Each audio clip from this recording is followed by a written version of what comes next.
Hi hello అందరికీ. ఈ వీడియోలో మనం ఒక మంచి రెసిపీ చూస్తున్నామండి. అయితే వీడియోని లైక్ చేయడం మర్చిపోవద్దు. అలాగే సబ్స్క్రైబ్ చేసుకోండి. మీరు కొత్తగా చూస్తున్నట్టయితే మీ ఫ్రెండ్స్ అండ్ ఫ్యామిలీకి షేర్ చేయండి. ఇప్పుడు వీడియోలోకి వెళ్ళి ప్రాసెస్ ఏంటో చూసేద్దాం. ఇలా ప్యాన్ పెట్టుకొని హీట్ అయ్యాక 4 టేబుల్ స్పూన్ల ఆయిల్ యాడ్ చేసుకుంటున్నాను. ఇలా ఆయిల్ కాగాక ఇందులో హోల్ గరం మసాలాని యాడ్ చేశాను. ఈ హోల్ గరం మసాలా కూడా చిట్పట్మనేంత వరకు ఫ్రై చేసుకోండి. ఇలా ఫ్రై అయ్యాక ఒక పెద్ద ఆనియన్ని మీడియం సైజ్ ముక్కలుగా కట్ చేసి దాన్ని యాడ్ చేసుకోవాలి. ఈ ఆనియన్ని బాగా కలుపుకోండి. ఒక అర నిమిషం పాటు ఇలా కలుపుతూ ఉండేసి తర్వాత దీన్నంతా పాన్లో స్ప్రెడ్ చేసుకోవాలి.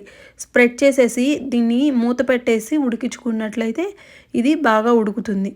ఇలా మూత పెట్టేసి మధ్య మధ్యలో కలుపుకుంటూ అడుగంటకుండా ఉడికించుకోవాలి. ఫైనల్గా ఇది గోల్డెన్ బ్రౌన్ కలర్ వచ్చేంత వరకు ఉడికించుకోవాలి. ఇలా ఉడికితేనే కర్రీకి చాలా టేస్ట్ వస్తుందండి. మీరు ఒకసారి ఇలాగా ట్రై చేసి చూడండి. ఇందులో అల్లం వెల్లుల్లి పేస్ట్ని యాడ్ చేస్తున్నాను. ఇది కూడా కచ్చాపచ్చాగా దంచుకోవటం వల్ల ఏంటంటే అల్లం పంటికి తగులుతున్నప్పుడు టేస్ట్ బాగుంటుంది. ఇది పచ్చివాసన పోయేంత వరకు వేయించుకోవాలి. 4 టమోటాలని చాలా చిన్న ముక్కలుగా కట్ చేసి దాన్ని యాడ్ చేసుకుందాం. ఇది యాడ్ చేసుకున్నాక బాగా ఉడికేంత వరకు అడుగంటకుండా కలుపుకొని ఉడికించుకోవాలి. ఇప్పుడు ఇందులో గ్రేవీ కోసం ఒక చిన్న టీ గ్లాస్ వాటర్ని యాడ్ చేస్తున్నాను. ఇలా వాటర్ యాడ్ చేశాక మళ్ళీ అంతా ఒకసారి కలుపుకొని మూత పెట్టుకొని మనం దగ్గరకు వచ్చేంత వరకు ఉడికించుకోవాలన్నమాట. ఇలా మూత పెట్టుకొని 5 నిమిషాల పాటు ఉడికించుకున్నాక ఇది బాగా ఉడికిపోయి ఆయిల్ అంతా పైకి తేలుతుంది.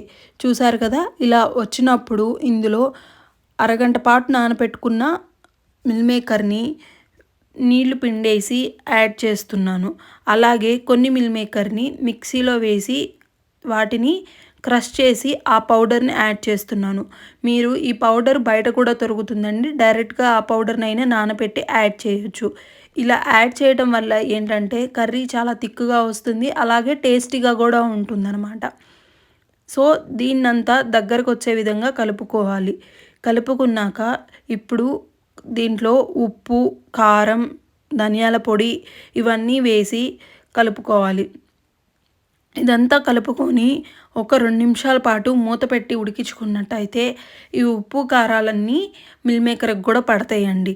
సో ఈ అంతా దగ్గరకు వచ్చేంత వరకు ఉడికించుకున్నాక సన్నగా తరిగిన కొత్తిమీరని ఇందులో యాడ్ చేసి మనం ఫైనల్గా స్టవ్ ఆఫ్ చేసుకుంటే మిల్ మేకర్ కర్రీ రెడీ.